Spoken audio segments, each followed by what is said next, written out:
question. Please stand and say your name and ask your question.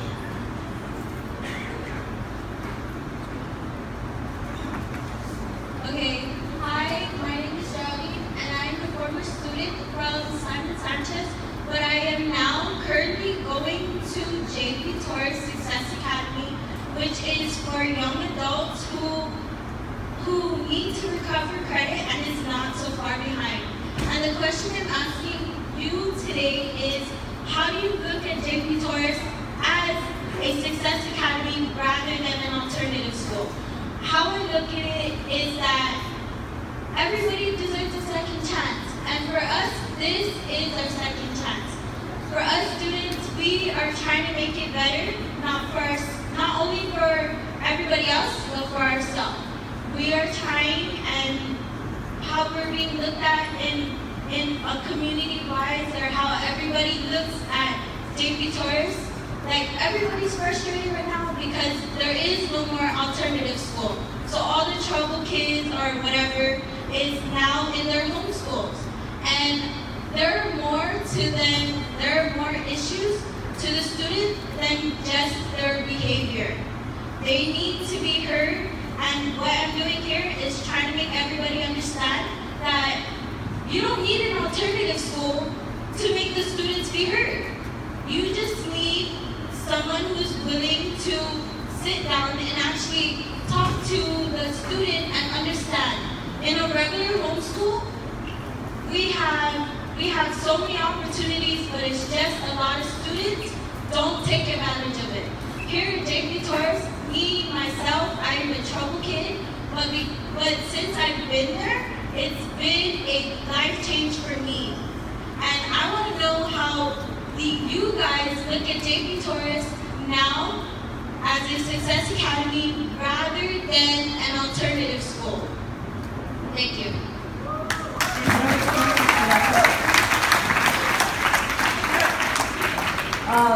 I used to teach at JPTSA when it was an alternative school. And the way JPTSA's curriculum worked is we received a lot of the kids that were causing a lot of violent troubles within the school. So these are like people that have been fighting and so forth and so on.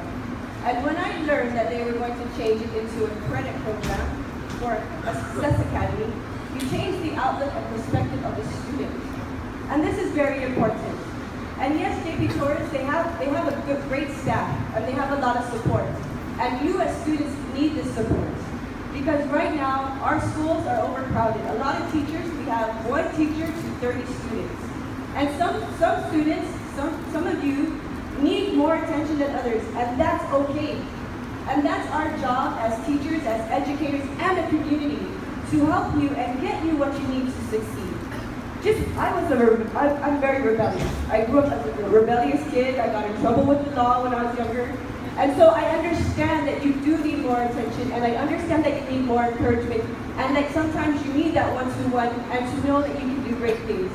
Look at me, I'm standing here before you today. You can do the same thing. And that's a credit to all my teachers here, because they never gave up on me.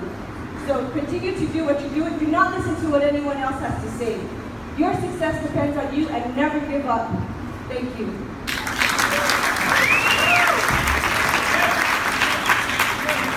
I want to thank you for having the courage to stand up here today and to share your story for everyone here. I think it's a really important thing to have courage and be able to stand up for what you believe in and really force people to listen. I worked for many years in Washington, D.C., and one of the things that I learned is the squeaky wheel gets the grease. So a lot of times, the louder you are, the more attention will get paid to you. So I really, encourage you for using your voice to make sure that the issues that you face and the issues that a lot of other students are facing are heard. I think everybody deserves a second chance, so I really want to congratulate you for that. I also did a lot of work with Sanctuary Incorporated of Guam. I was the chair of the board, and I was on the board for 6 or 7 years. So it's so important that we invest in our youth, that we give them opportunities to thrive and to succeed. So whether it's JPTSA, Success Academy, or so many of the other programs, we need to make sure that we're investing in our youth and giving our teachers the training and the tools that they need to inspire the next generation to continue to inspire each and every one of you. So again, thank you so much.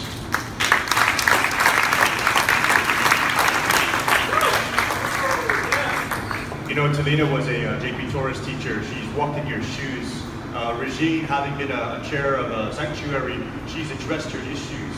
And one of the most inspirational things about you speaking here to us today, and you guys actually being here and taking an interest, is that you remind us of how important it is for us to always be there for people who want to keep trying and who aren't going to give up.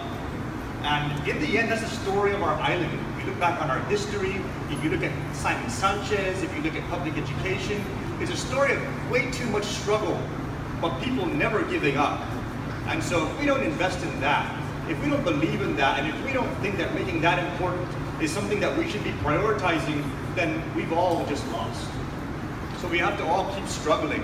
But beyond the struggle comes the opportunity and the hope. And for that to actually take root and to grow, our leaders need to believe in that. Our leaders need to demonstrate that in our actions. We need to be honest with you, and we need to walk in your shoes. So thank you so much for what you had to share with us today. And I promise you this, these leaders here, we will walk in your shoes. Thank you very much.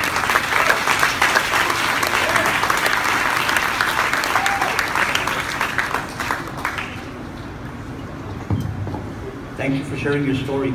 You know, one thing that we really need to look at, and one thing that needs to start from within, is the education system, from the board to the superintendent's office, and really our community needs to rethink how it looks at JP Torres, and especially when it throws it out as a form of punishment, like, well, I'm going to send you to JP Torres. Right there is the root of the problem. I mean, it's nice that we changed the name, but we need to do more to really change the image and the perception of the school. And so it really starts from within the school system.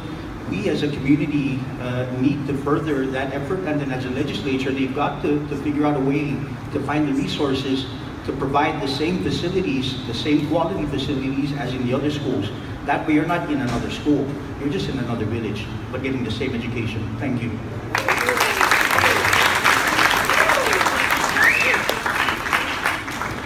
Garrity, thank you very much for that question. You know, whenever I think about the responsibility at the legislative level, we set policy, we pass the budget, we provide the appropriation, but then we have also the Board of Education and the administration in DOE. And really, the Department of Education should be all about being student-centric. What is the mission behind the Department of Education? That is to prepare our students so that they can go out into the community and become productive citizens. And in this particular case, you shared a particular story. We as adults, especially those who are in administration positions, have to listen to people like yourself and understand that there are success stories. Why in your situation were you successful in terms of being able to make sure that you continue your education and that you improve upon yourself? Because you want to provide the best lifestyle that you possibly can for yourself. So, like was said a little earlier, never give up, never quit, continue to plug on. And I'm telling you, regardless as to what you're doing in life, you're going to be very successful. So thank you for sharing your story. Thank you for the question. You know, in leadership positions, it's very easy to think that the problems in the community are just as easy as being written on a piece of paper or outlined in words or defined in numbers, right? I mean, it's very easy for us, but when we hear stories like that, when we hear experiences that people have actually gone through, we understand that there are problems that we need to get out of the office and learn about, right? We do.